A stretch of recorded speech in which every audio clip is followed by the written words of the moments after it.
¿Listos para una historia que los hará cuestionar todo lo que creían saber sobre la justicia y el karma? Suscríbanse a nuestro canal, pulsen el botón me gusta y activen la campanita para no perderse ninguna de nuestras narraciones más impactantes. El aire estancado de la sala de lo familiar de un tribunal en Madrid zumbaba con ese tedio procesal que Ricardo Esteves encontraba profundamente satisfactorio. Él tenía el control absoluto. A su lado, su novia, Carla, mucho más joven y de cabello más rubio, le apretaba la mano.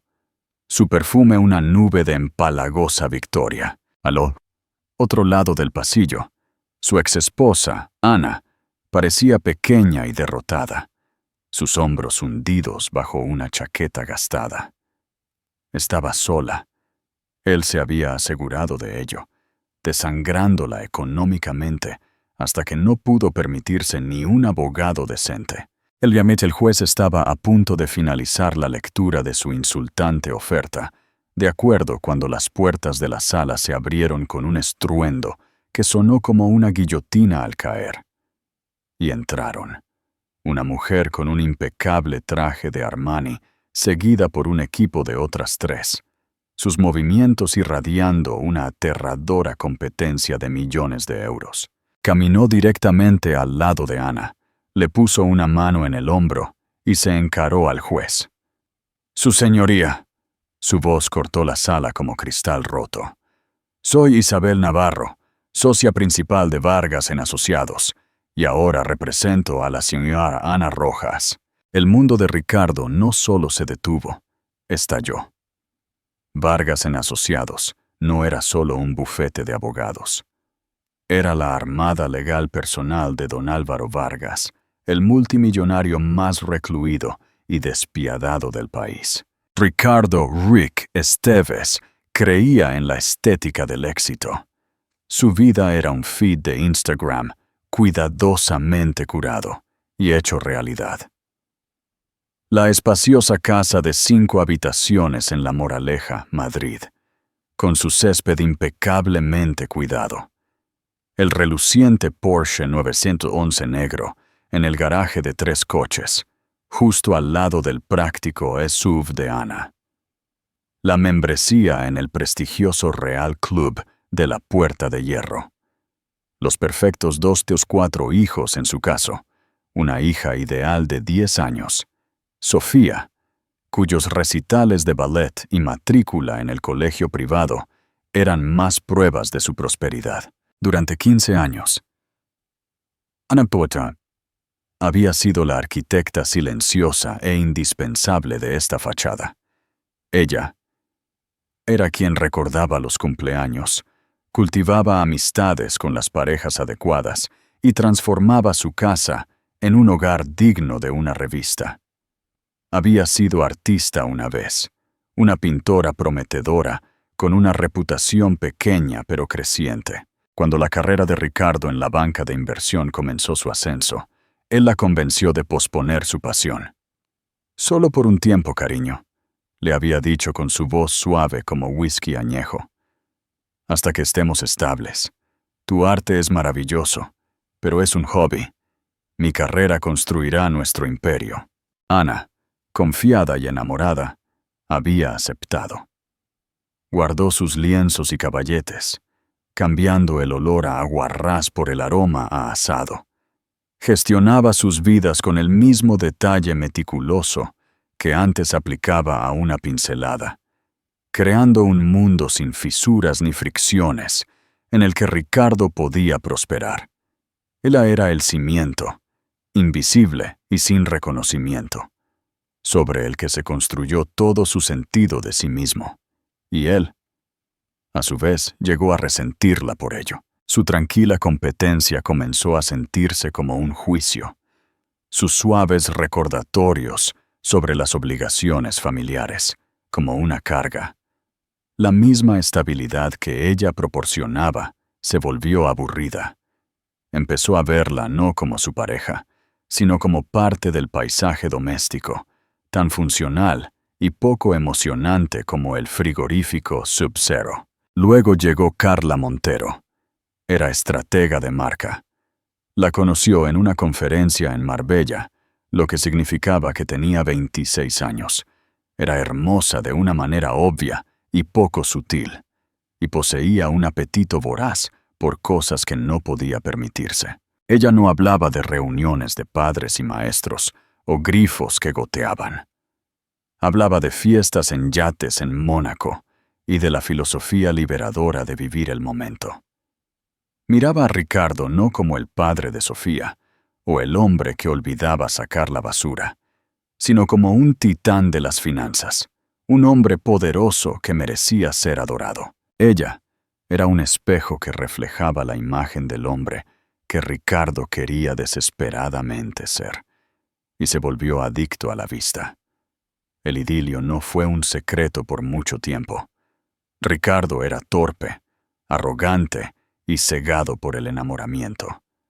Hubo reuniones de junta directiva a altas horas de la noche, sospechosos cargos de tarjetas de crédito para hoteles en su propia ciudad, y el tenue y dulce olor de un perfume extraño en sus camisas. Ana, cuyo trabajo de vida había sido gestionar los detalles de su mundo, vio las señales con una claridad que se sintió como un golpe físico. La confrontación fue brutal y despectiva. Él no se disculpó, ni siquiera tuvo la decencia de parecer avergonzado. Lo anunció como una decisión de negocios. Ana, simplemente ya no funciona, había dicho. De pie en la entrada de mármol de la casa que ella había creado, su maleta ya hecha junto a la puerta. Nos hemos distanciado. La gente cambia. La gente no solo cambia, Ricardo. Estás teniendo una aventura, había respondido ella, con la voz temblorosa, pero la mirada firme. Él se había burlado. No seas tan dramática. Esto es lo mejor. Te estoy haciendo un favor, liberándonos a ambos. La libertad que él ofrecía era una jaula. Inmediatamente usó sus finanzas como arma, el mismo imperio que ella le había permitido construir. Le cortó las tarjetas de crédito, alegando que necesitaba separar sus bienes. Se mudó a un lujoso ático en la ciudad, con Carla publicando su nueva vida en todas las redes sociales, mientras Ana se quedaba en la casa cavernosa, de repente silenciosa, tratando de averiguar cómo pagar las facturas que él ahora olvidaba cubrir. Su estrategia de divorcio era de desgaste. Sabía que Ana no tenía ingresos independientes. Ella había sacrificado su carrera por él, un hecho que ahora usaba como un garrote. Su primera oferta de acuerdo fue entregada por un abogado de mala reputación llamado Bartolomé Barto Guzmán, un hombre cuyo traje barato y desesperación eran un insulto en sí mismos. La oferta era una miseria, un pago único que apenas cubriría el alquiler de un año en un apartamento modesto, una pensión alimenticia temporal que era una fracción de lo que Sofía estaba acostumbrada, y una demanda de que desalojara la casa familiar en 60 días. Él se quedaría con la casa, el Porsche, las inversiones, la membresía del club, todo. Es más que justo, Ana, le había dicho por teléfono, su tono rebosante de magnanimidad condescendiente. No has trabajado en 15 años. No tienes derecho a mis ganancias. Sé inteligente con esto. Acepta el trato. No conseguirás uno mejor.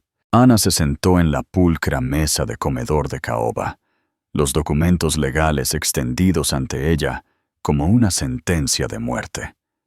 Había contactado a 3 abogados de divorcios diferentes. Cada uno revisó su situación financiera. Sin ingresos, sin acceso a fondos matrimoniales, un esposo poderoso decidido a bloquearla. Y le dijeron lo mismo. Necesitaban un anticipo, uno significativo, para siquiera comenzar la lucha. Era dinero que simplemente no tenía. Sintió una oleada de desesperación tan profunda que le causó náuseas.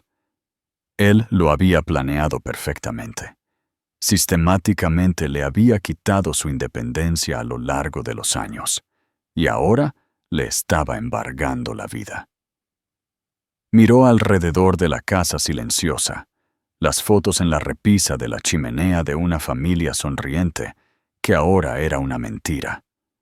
Él iba a quedarse con todo: su hogar, su seguridad, el futuro de su hija. Iba a dejarla sin nada más que las cenizas de la vida que ella había construido tan cuidadosamente. Y lo haría con una sonrisa en la cara.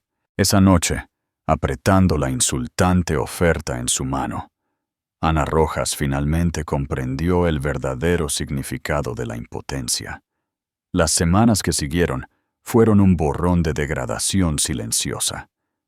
Ana, una vez anfitriona de elegantes cenas, ahora se encontraba buscando ofertas de trabajo para puestos que no había considerado desde la universidad. El mundo había avanzado en los 15 años que ella había estado ausente.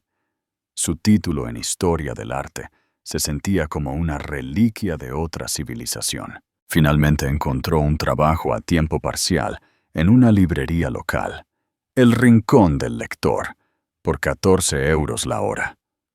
La ironía no se le escapaba. Estaba rodeada de historias de luchas épicas y héroes triunfantes, mientras que su propia vida se sentía como una tragedia estancada en el primer acto. Sus días se convirtieron en una rutina agotadora. Se despertaba antes del amanecer, le preparaba el desayuno a Sofía, la despedía en el colegio con una sonrisa valiente, y luego conducía su viejo SUV a la librería. Pasaba sus turnos colocando libros en estanterías y gestionando el inventario, su mente en un constante torbellino frenético de cálculos. ¿Cuánto era la factura de la luz? ¿Podría permitirse llenar el depósito de gasolina por completo? ¿Qué haría cuando Ricardo inevitablemente dejara de pagar la hipoteca de la casa, como había empezado a amenazar con hacer? Él llamaba periódicamente, su voz un recordatorio engreído e impaciente. «¿Ya firmaste los papeles, Ana? Barto dice que estás retrasando las cosas. No seas estúpida. Este es el único trato sobre la mesa». Cada llamada minaba su determinación. Sus amigos, los que ella había cultivado tan cuidadosamente para su vida compartida, ahora estaban distantes. Algunos ofrecían miradas de lástima y consejos inútiles. Otros, las esposas de los colegas de Ricardo, simplemente la habían ignorado, su lealtad claramente con la fuente de los bonos de sus maridos. Era una marginada en su propia vida. Una lluviosa tarde de martes, mientras ordenaba una caja de libros usados en el polvoriento almacén de la tienda, un recuerdo surgió sin ser llamado y de forma vívida. Fue hace unos 8 años.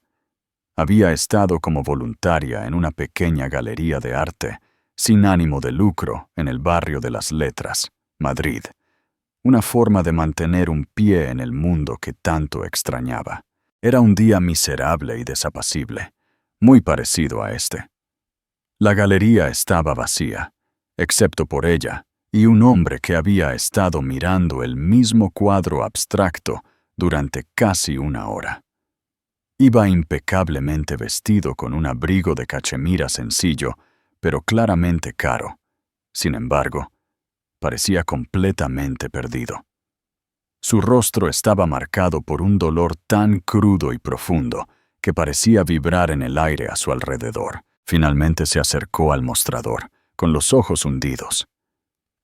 «Yo creo que he perdido algo», había dicho, con voz tranquila y ronca. «Un guardapelo. Era de mi esposa. Ella falleció el mes pasado. Es todo lo que me queda de ella». Su angustia era palpable. El corazón de Ana se encogió. Durante la siguiente hora, ella lo ayudó a buscar, arrastrándose por el suelo, mirando debajo de los muebles, siguiendo cada uno de sus pasos. Finalmente, metido en los profundos cojines de un sillón donde se había sentado un momento, lo encontró. Un guardapelo de plata simple y elegante. El alivio del hombre fue algo asombroso de presenciar.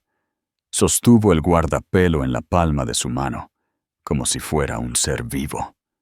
Sacó su cartera, una gruesa de piel de cocodrilo, y trató de darle todo el dinero en efectivo que había dentro. Varios cientos de euros. Ana había apartado suavemente su mano. «Absolutamente no», había dicho con una suave sonrisa. «Me alegro de que lo hayamos encontrado. Cualquiera habría hecho lo mismo. Por favor, solo conserve sus recuerdos». Él la miró, y luego la miró de verdad, su mirada aclarándose por primera vez. «Gracias», había dicho, con la voz ahogada por la emoción. «No tiene idea de lo que esto significa. Mi nombre es Álvaro». Nunca ofreció un apellido, y ella nunca preguntó. Salió de la galería y nunca lo volvió a ver. Lo había olvidado por completo hasta ahora. El recuerdo fue un dulce y amargo punzada de una época en la que ella había podido ofrecer consuelo, cuando su vida no estaba definida por su propia carencia. Sacudiendo la cabeza, apartó el pensamiento y volvió al trabajo. 2 días después, con la fecha del tribunal acercándose y la presión de Ricardo aumentando, Ana sintió que había llegado al límite. Estaba lista para ceder, para firmar los papeles y arrastrarse para salvar lo que pudiera. Esa tarde, fue a recoger el correo, una pila de facturas y publicidad, pero al final de la pila había un sobre único, impecable, de color crema. Era de cartulina gruesa y pesada. No tenía remitente. Su nombre y dirección estaban escritos a máquina con una fuente elegante y sobria. Dentro no había carta, solo una simple y austera tarjeta de presentación negra. El grabado era plateado. Isabel Navarro, socia principal. Vargas en Asociados.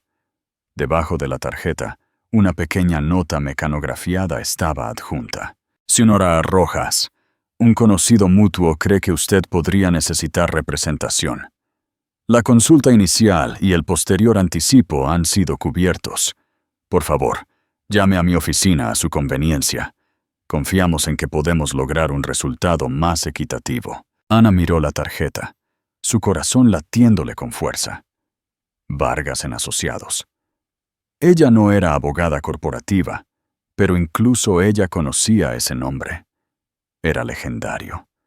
Eran el bufete del que se susurraba en los círculos financieros, los titanes legales que manejaban adquisiciones hostiles, litigios internacionales para empresas del Fortune 500 y los asuntos intensamente privados de los ultra ricos.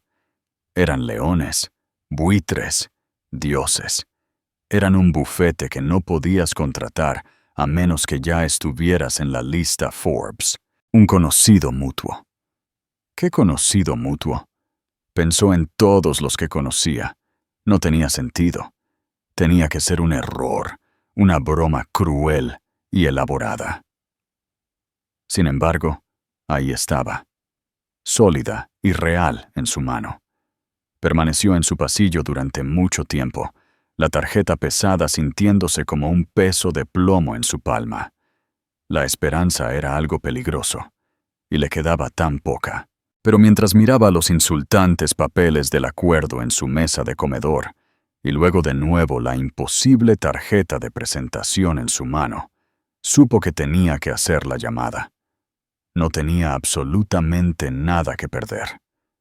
Lo que no sabía era que, en una tranquila oficina en un ático con vistas al Parque del Retiro en Madrid, un anciano llamado Álvaro Vargas acababa de terminar una llamada con su abogada principal. «Isabel», había dicho, su voz aún ronca después de todos esos años. «No escatimes en gastos. Estoy cobrando una deuda muy antigua, una deuda de bondad. La mañana de la audiencia, Ricardo Esteves se sentía como un rey inspeccionando su dominio. Se ajustó la corbata de seda en el reflejo de las puertas del ascensor del tribunal, una sonrisa confiada jugando en sus labios. A su lado, Carla jugueteaba con la correa de su bolso ridículamente caro, una imitación de Birkin que él le había comprado el mes pasado. Iba vestida para una discoteca, no para un tribunal, con un ajustado vestido rojo que era inapropiado y, en opinión de Ricardo, un símbolo perfecto de su victoria, un trofeo para el vencedor. Vio a Ana, al otro lado del pasillo estéril, de pie sola frente a la sala 4B. Parecía cansada. La gastada chaqueta azul marino que llevaba puesta probablemente se la había comprado él hace una década. Le quedaba holgada, un testimonio del peso que había perdido. Sintió una breve y satisfactoria punzada de lástima. Estaba derrotada. Él había ganado. Su abogado, Bartolomé Guzmán, le dio una palmada en la espalda. «Listo, Ricardo. Esto será rápido. Entrar y salir. El juez echará un vistazo a tu oferta. Verá que no tiene representación y la sellará. Estaremos celebrando en El Botín a la 1. Entraron en la sala. El aire estaba cargado con el olor a papel viejo y café barato. Era una sala monótona y sin alma, pero para Ricardo se sentía como una sala del trono. Tomó asiento, colocando una mano posesiva sobre la rodilla de Carla. Le dio a Ana un pequeño y condescendiente asentimiento. Ella no reaccionó, sus ojos fijos en el estrado vacío del juez. Patético. Ni siquiera se había molestado en traer a un amigo para que la apoyara. El alguacil llamó a la sala al orden, y el juez Robles, un hombre de aspecto cansado de unos 60 años, tomó asiento. Revolvió el papeleo. Caso 2022, Esteves contra Rojas. Señor Guzmán, usted representa al peticionario, el señor Ricardo Esteves, ¿es correcto? Sí, su señoría, dijo Bartolomé, asomándose con una sonrisa grasienta. «¿Y señora Rojas?», dijo el juez, mirándola por encima de sus gafas. «El tribunal observa que usted se representa a sí misma. ¿Es correcto?». Ana se puso de pie, con las manos entrelazadas al frente. Respiró lentamente. «No exactamente, su señoría». Antes de que el juez pudiera responder, las pesadas puertas dobles en la parte trasera de la sala se abrieron con un golpe autoritario que silenció la sala. Todas las cabezas se giraron. Enmarcada en la puerta había una mujer que parecía absorber todo el aire de la sala. Era alta y esbelta, enfundada en un traje de Armani gris carbón que probablemente costaba más que el coche de Bartolomé Guzmán. Su cabello negro estaba recogido en un moño severo y elegante, y su rostro era una máscara de inteligencia fría y depredadora. Detrás de ella estaban 2 hombres y otra mujer, todos con trajes igualmente impecables, llevando maletines de cuero de aspecto caro. Se movían con la eficiencia silenciosa y coordinada de una unidad de fuerzas especiales. Caminaron por el pasillo central, sus zapatos de suela dura haciendo clic en el linóleo, con un sonido como un reloj marcando la cuenta atrás para una ejecución. La mujer caminó directamente a la mesa del demandado y colocó una mano suave y tranquilizadora sobre el hombro de Ana. Luego se volvió hacia el estrado, su mirada nivelada e inquebrantable. «Su señoría», dijo, y su voz no era fuerte, pero llenó cada rincón de la sala con su precisión helada. «Perdone nuestra tardanza, Isabel Navarro. Soy socia principal del bufete Vargas en Asociados. Hemos sido contratados por la señora Ana Rojas y ahora somos su abogada de registro». El efecto fue instantáneo y profundo. Una onda de shock recorrió la pequeña galería de espectadores. El juez Robles, que había estado encorvado en su silla, se enderezó de golpe, con los ojos bien abiertos. Se quitó las gafas y las limpió, como para asegurarse de que no estaba alucinando. Pero la reacción de Ricardo fue la más dramática. Un pavor frío y grasiento se deslizó por su columna vertebral. Su lengua se sentía espesa, pegada al paladar. La sonrisa confiada que había llevado toda la mañana se sentía como una máscara de cemento endureciéndose en su rostro. Miró a Bartolomé, cuyo propio rostro había adquirido un tono espantosamente pálido. Bartolomé parecía a punto de vomitar. Vargas & Asociados. El nombre resonó en la mente de Ricardo, un trueno de puro y no adulterado terror. Él trabajaba en finanzas. Conocía ese nombre. No contratabas a Vargas & Asociados. Eras objetivo de ellos. Eran el bufete que Álvaro Vargas, el multimillonario fantasma, usaba para desmantelar corporaciones y aplastar a sus enemigos. Sus honorarios empezaban en los 7 millones de euros. Contratarlos para manejar un divorcio de barrio era como usar una bomba nuclear para matar una mosca. Era imposible. No tenía sentido. «Serraza Navarro, ¿verdad?», tartamudeó el juez, su voz de repente llena de deferencia. «Bienvenida. Esto es inesperado. El tribunal no la tenía registrada». «Un desarrollo reciente, su señoría», dijo Navarro con suavidad, entregando un grueso expediente al alguacil para que se lo pasara al juez. «Presentamos nuestra comparecencia electrónicamente esta mañana. Creo que encontrará que todo está en orden. También deseamos presentar una moción para desestimar la oferta de acuerdo actual del peticionario, basándonos en que es abusiva, desproporcionada y se basa en una declaración fraudulenta de activos». «Fraudulenta». La palabra quedó en el aire, apuntando directamente a Ricardo, como la bala de un francotirador. Bartolomé Guzmán encontró su voz, aunque era un chillido débil y estridente. «Objeción, su señoría. Es una acusación infundada e incendiaria». Isabel Navarro ni siquiera se molestó en mirarlo. Mantuvo sus ojos fijos en el juez. «No es una acusación, su señoría. Es una declaración de hecho, que estamos completamente preparados para sustanciar. En este expediente preliminar, encontrará pruebas forenses de 3 cuentas offshore no declaradas en las Islas Caimán y Liechtenstein, una cartera de criptomonedas valorada en aproximadamente 2 millones de euros, y la propiedad de una sociedad instrumental utilizada para comprar un condominio en los Pirineos, todo adquirido con fondos matrimoniales. Hizo una pausa, dejando que la información se asentara. Esto es, por supuesto, solo lo que nuestra investigación preliminar de 4 días ha descubierto. Anticipamos que la suma final de activos ocultos será significativamente mayor. La sala estaba en silencio sepulcral.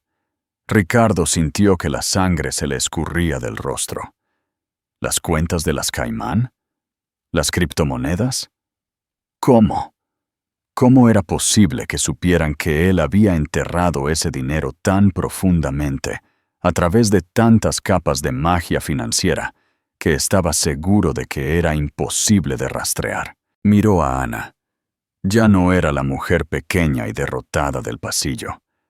De pie junto a la formidable señora Navarro, se veía diferente. Había una fuerza tranquila en su postura, ahora una quietud. Ella sostuvo su mirada, y por primera vez en meses, él no vio miedo ni tristeza. Vio resolución. El juez, ahora mirando a Ricardo con abierta sospecha, se aclaró la garganta. A la luz de estas graves alegaciones, la oferta del peticionario es rechazada.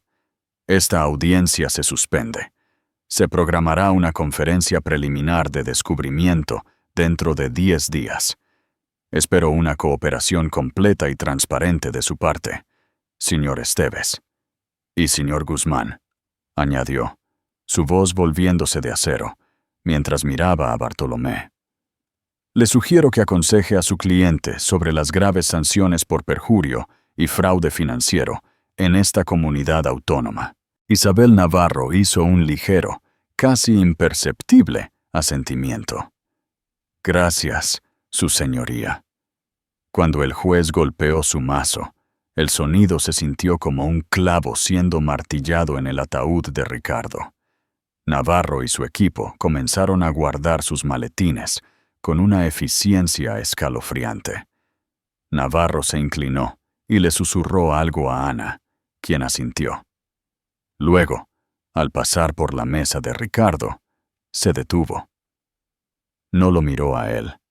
Miró a Carla, sus ojos recorriendo el ajustado vestido rojo y el Birkin falso con una mirada de absoluto desdén. «Tiene un bronceado precioso, señorita Montero», dijo Navarro, su voz una amenaza sedosa. «Espero que el viaje a Formentera, el mes pasado, el que fue pagado con la cuenta de gastos corporativos del señor Esteves, bajo el pretexto de un viaje de desarrollo de clientes, haya valido la pena, porque la interrogaré sobre ello bajo juramento». El rostro perfectamente maquillado de Carla se descompuso de pánico. Ricardo Esteves se quedó congelado en su silla, el rey engreído de un reino que acababa de ser vaporizado. La trampa no había sido para Ana, había sido para él, y él había caído de lleno en ella, arrastrando a su amante consigo, solo para descubrir que las fauces estaban forjadas por el hombre más poderoso que podía imaginar. El desenlace de la emboscada en el tribunal no fue una caída lenta para Ricardo. Fue un colapso catastrófico. En el momento en que salieron al pasillo, su abogado, Bartolomé Guzmán, comenzó a sudar profusamente. Su traje barato, de repente, parecía aún más patético. «Ricardo, ¿qué diablos fue eso?», siseó Bartolomé, con la voz temblorosa. «Vargas en Asociados, cuentas offshore. Me dijiste que todo era sencillo». «¡Cállate, Bartolomé!», espetó Ricardo, su propio pánico, manifestándose como rabia. «Eres inútil. Averigua quiénes son, quién es ella. Averigua cómo lo saben. Averigua». «Ricardo», interrumpió Bartolomé, sacudiendo la cabeza. «Soy un abogado de divorcios local. Ellos son el equivalente legal de las unidades de élite. No tienen debilidades que encontrar. Estamos tan fuera de nuestro alcance que ni siquiera estamos jugando en el mismo deporte. Estamos en una piscina infantil, y ellos acaban de desembarcar un acorazado en ella». Los siguientes días fueron una clase magistral de guerra psicológica orquestada por la mano invisible de Isabel Navarro. Comenzó con las citaciones. No solo se enviaron, se entregaron con precisión quirúrgica para infligir el máximo daño. Una citación para registros financieros fue entregada por un mensajero en la oficina de Ricardo, directamente a su socio director. Una citación para sus informes de viajes y gastos fue entregada al jefe de recursos humanos. De repente, los susurros en la oficina no eran sobre su último negocio. Eran sobre la ominosa presencia de documentos legales con el membrete de Vargas en Asociados. Su credibilidad profesional, construida durante años de fanfarronería y palmadas en la espalda, comenzó a desmoronarse de la noche a la mañana. Intentó llamar a Ana, su tono cambiando salvajemente con cada intento. La primera llamada fue pura rabia. «¿Qué hiciste, Ana? ¿Con quién demonios estás involucrada?». La llamada fue directamente al buzón de voz. Su mensaje fue una serie de amenazas y acusaciones. La segunda llamada, un día después, fue una súplica. «Ana, por favor, podemos hablar de esto. Solo tú y yo. No necesitamos a estos tiburones involucrados. Piensa en Sofía. Esto se va a poner feo. Buzón de voz de nuevo. La tercera llamada fue desesperada. Está bien, ganas. Aumentaré la oferta. Solo dales una llamada para que se detengan. Por favor, Ana, me van a arruinar. Su súplica se desvaneció en el éter electrónico. Ana, bajo las estrictas instrucciones de Navarro, había bloqueado su número. Era una fortaleza, y él no podía encontrar la manera de entrar. La verdadera demolición comenzó con las declaraciones juradas. La primera en la lista fue Carla. Llegó a las opulentas e intimidantes oficinas de Vargas en Asociados, con aspecto nervioso. El vasto vestíbulo de mármol y las recepcionistas silenciosas, vestidas de negro, eran un mundo aparte de los llamativos clubes nocturnos que ella frecuentaba. La llevaron a una sala de conferencias con una pared de cristal de 10 metros que daba a la ciudad. Isabel Navarro se sentó a la cabecera de la larga y pulcra mesa, flanqueada por otros 2 abogados. Una taquígrafa ya estaba lista. Navarro fue cortés, casi amable al principio. Ofreció agua a Carla. Le preguntó sobre su carrera como estratega de marca. Carla comenzó a relajarse, pensando que esto podría no ser tan malo. Luego las preguntas cambiaron. Señorita Montero, usted acompañó al señor Esteves en un viaje a Formentera del 12 al 16 de abril de este año, ¿correcto? Sí, fuimos de pequeñas vacaciones, dijo Carla. Navarro deslizó una carpeta por la mesa.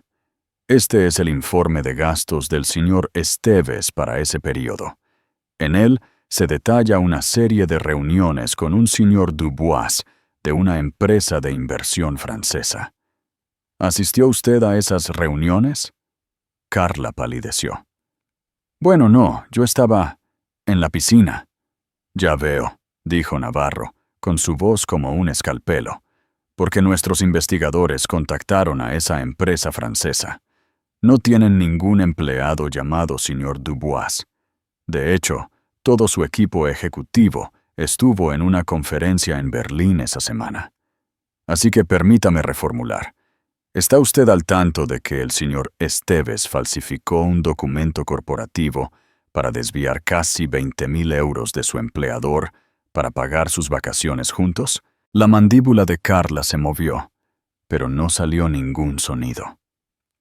Navarro continuó, su voz como un bisturí.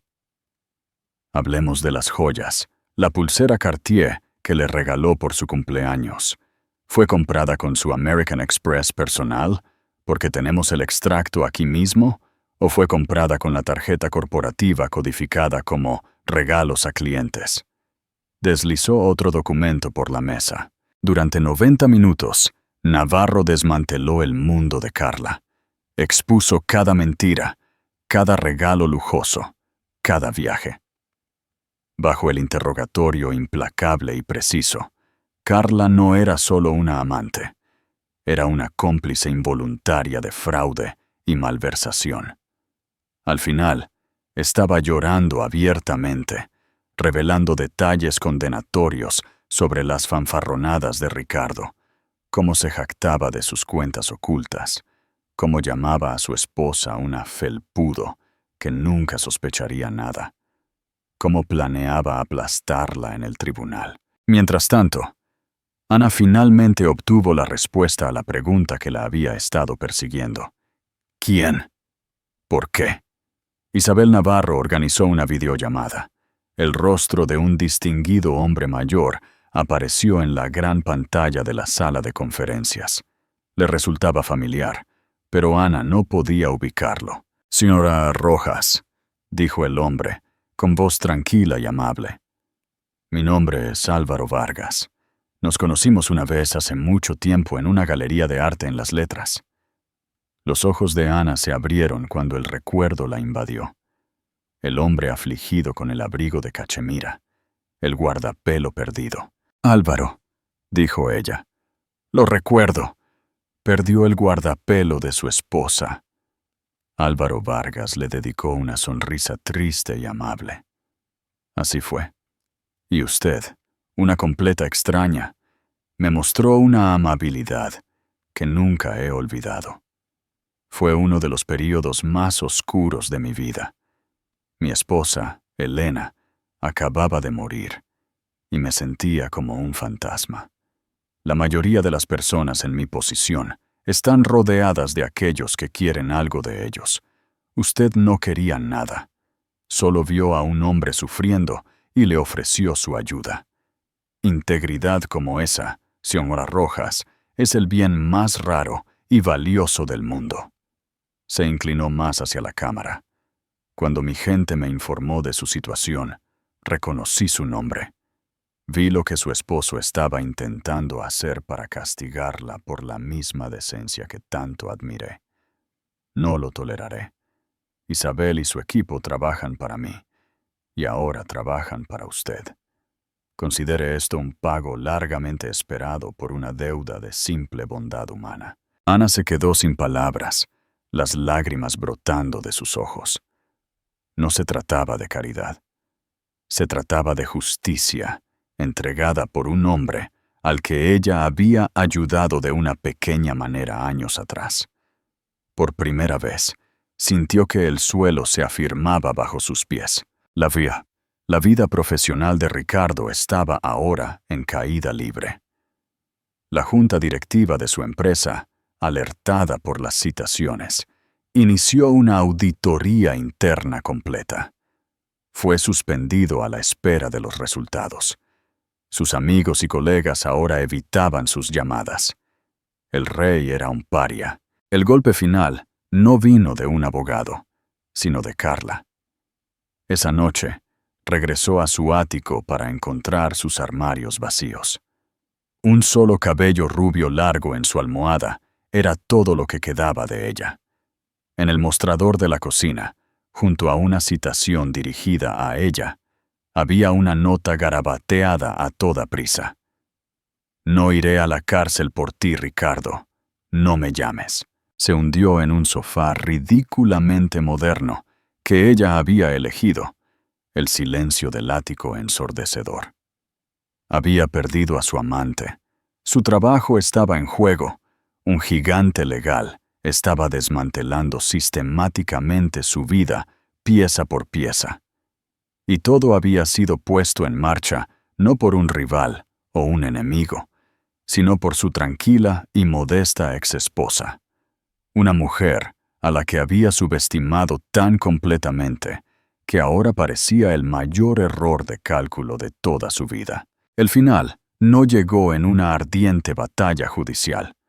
Isabel Navarro era demasiado estratégica para eso. Un tribunal abierto era impredecible. Ella prefería la frialdad clínica y la finalidad de una sala de ejecución. Y el lugar elegido fue la sala de conferencias principal en la sede de Vargas en Asociados en Madrid. Ricardo recibió la citación para una conferencia final, de acuerdo de un Bartolomé Guzmán en estado de shock, que ahora lo asesoraba pro bono, por puro terror, a ser nombrado cómplice. Ricardo llegó luciendo como un fantasma de lo que fue. Su costoso traje le quedaba holgado. Su rostro estaba pálido y la confianza arrogante había sido reemplazada por el andar arrastrado de un condenado. La sala de conferencias estaba diseñada para intimidar. Era una caja de cristal en el piso 50, con una vista panorámica del Palacio Real de Madrid. El aire zumbaba con un poder silencioso. Ana ya estaba allí, sentada en el extremo de una enorme mesa de obsidiana. No estaba sola. Isabel Navarro se sentó a su derecha, y el analista financiero principal de Álvaro Vargas, un hombre que había diseccionado personalmente toda la historia financiera de Ricardo, se sentó a su izquierda. Ana parecía serena, vestida con un sencillo pero elegante vestido de color crema. Ricardo se dio cuenta, con una sacudida, de que se parecía a la mujer de la que se había enamorado antes de intentar convertirla en algo insignificante. «Señor Esteves, gracias por venir», comenzó Navarro, su tono desprovisto de emoción. «No le haremos perder el tiempo. No estamos aquí para negociar. Estamos aquí para presentarle los términos de su rendición».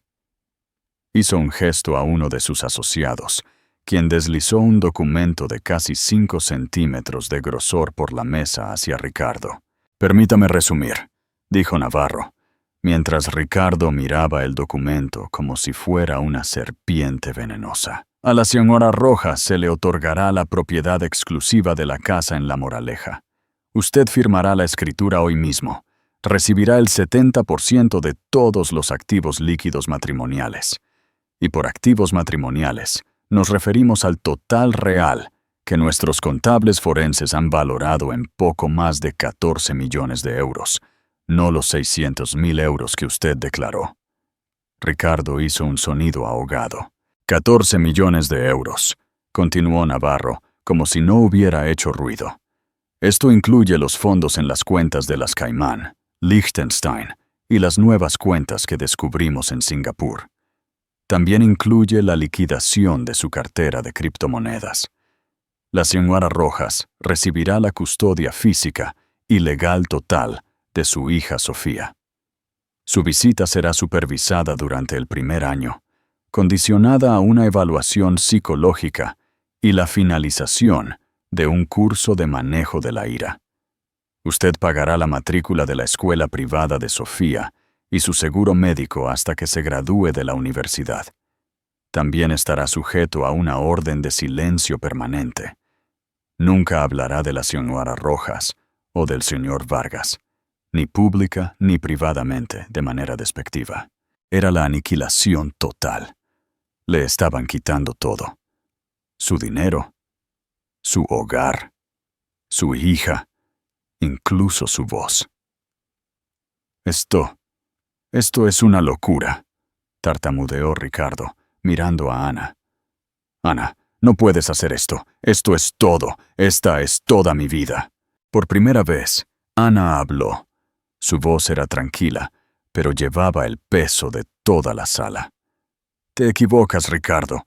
No es toda tu vida. Es toda nuestra vida. La que te ayudé a construir. La que ibas a robarme a mí y a nuestra hija. Esto no se trata de castigarte. Se trata de restaurar el equilibrio que rompiste». Ricardo sintió una última y desesperada oleada de desafío. «No lo firmaré. Llévenme a los tribunales. Ningún juez concederá esto jamás». Isabel Navarro sonrió. Era la primera vez que Ricardo la veía sonreír y fue lo más aterrador que había presenciado. Era una expresión fría y sin sangre. «Oh, señor Esteves», dijo suavemente, «¿todavía cree que esto es solo un divorcio? Qué triste. Esto nunca fue solo un divorcio.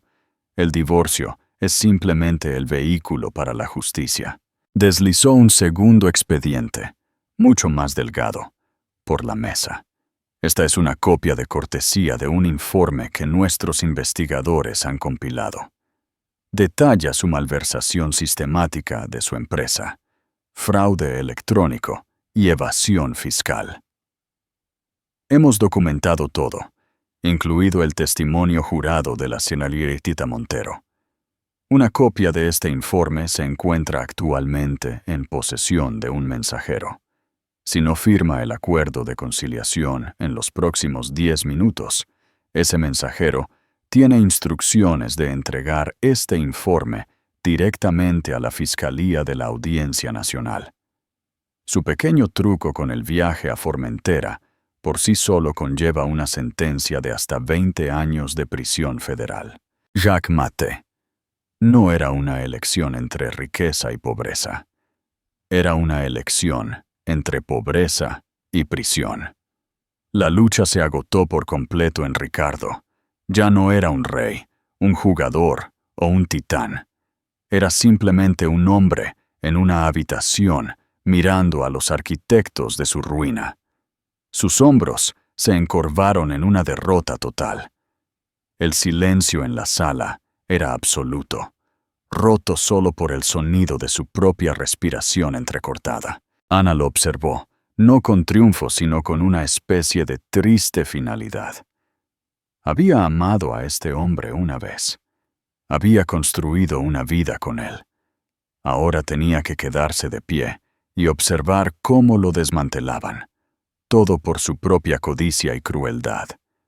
Pensó en su hija Sofía y en el ejemplo que estaba dando, no de venganza, sino de consecuencia, de levantarse incluso cuando uno se siente pequeño y exigir lo que es justo. «Dale el bolígrafo», dijo Rosy en voz baja a su asociado. La mano de Ricardo tembló al tomarlo. Miró a Ana una última vez, buscando algo. Piedad, misericordia, un destello del viejo amor. No encontró nada más que la mirada tranquila y firme de una mujer que finalmente había recuperado su vida. Descapuchó el bolígrafo y con mano temblorosa comenzó a firmar su mundo entero. Unos meses después, la luz del sol entraba a raudales por el gran ventanal de la casa de la Moraleja. Los muebles pesados y ornamentados que Ricardo había amado se habían ido, reemplazados por una estética más ligera y moderna. Lienzos, algunos en blanco y otros llenos de colores vibrantes y expresivos, se apoyaban contra las paredes.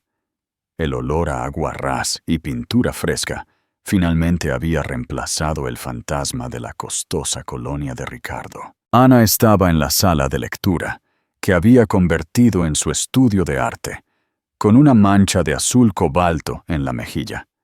Sofía estaba en la mesa de la cocina, felizmente haciendo sus deberes. La casa ya no era un monumento silencioso a un matrimonio fallido. Estaba viva con risas y creatividad. Sonó el timbre. Era Álvaro Vargas. No llegó con un séquito, solo con un chófer que esperaba discretamente junto al coche. Sostenía un pequeño regalo torpemente envuelto. «Para la nueva galería», dijo, entregándoselo a ella. Ana estaba en proceso de alquilar un pequeño espacio en Las Letras para reabrir una galería, una empresa que su equipo financiero la había ayudado a establecer como una inversión sólida.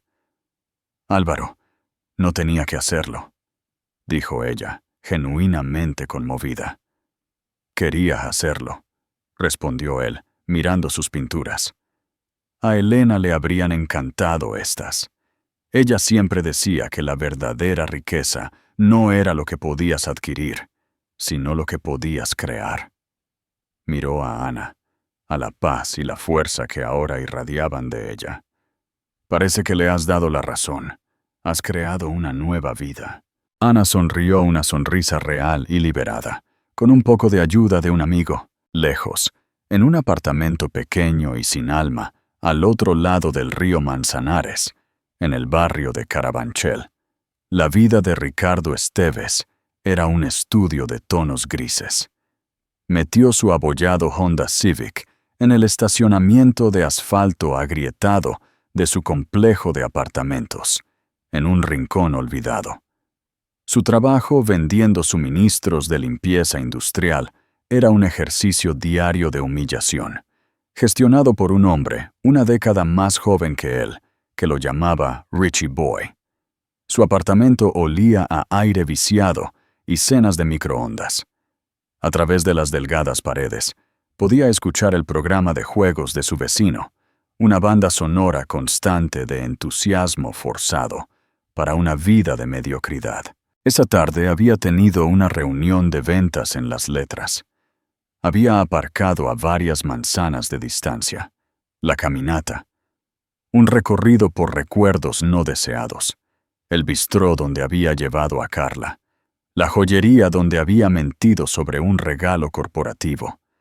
El banco del parque donde se había sentado por última vez con Sofía antes de que el mundo explotara. Mientras regresaba a su coche, derrotado después de otra presentación fallida, un destello de luz y color brillante le llamó la atención. Se detuvo en seco en la acera. Era una galería de arte, Fénix Bellas Artes, y a través de la impecable ventana de cristal vio una escena que le cortó el aliento. Vio a Ana, riendo, la cabeza echada hacia atrás, en un gesto de alegría pura y desinhibida que no había visto en más de una década. Vio a Sofía a su lado, radiante y segura de sí misma. Vio a Álvaro Vargas, el multimillonario fantasma, colocar una mano respetuosa sobre el hombro de Ana, sus cabezas juntas en una fácil camaradería. Eran un cuadro de éxito, calidez y pertenencia. Ricardo se quedó paralizado, un fantasma, al borde de su brillante mundo. El arrepentimiento que lo golpeó fue una fuerza física, un peso aplastante en su pecho. No era solo el dinero o la casa. Era la risa. Era la luz en los ojos de Ana. Era la serena felicidad en el rostro de su hija. Vio, con horrible claridad, que no solo habían sobrevivido a su partida, sino que habían florecido en su ausencia. Su presencia había sido la plaga, la sombra que los mantuvo alejados del sol. El fracaso final no fue su pérdida de riqueza. Fue la verdad cruda e innegable de que era completamente irrelevante para su felicidad. Un coche que pasaba golpeó un charco, salpicando una sucia ola de agua sobre sus baratos pantalones caqui. Ni siquiera se inmutó. Era solo un hombre en una acera, observando una vida que había poseído y descartado descuidadamente. Podría haber sido parte de esa luz. En cambio, había elegido las sombras. Con una sensación de vacío que le carcomía las entrañas, Ricardo Esteves se apartó de la ventana. Se mezcló de nuevo con la anónima multitud de la tarde, un hombre olvidado, caminando hacia una vida propia, sin dejar absolutamente nada de valor atrás. Y así, el telón cae sobre el mundo meticulosamente construido de Ricardo Esteves, no con un estallido, sino con el silencioso arañazo de un bolígrafo firmando su vida. Es un crudo recordatorio de que las traiciones más profundas a menudo provienen de aquellos más cercanos a nosotros, y que la arrogancia es una ceguera que impide ver la fuerza en aquellos a quienes se ha subestimado. La historia de Ana es de una resiliencia increíble, un viaje desde el borde de la desesperación hasta la recuperación de sí misma. Todo gracias a un único acto de bondad que resonó a través de los años.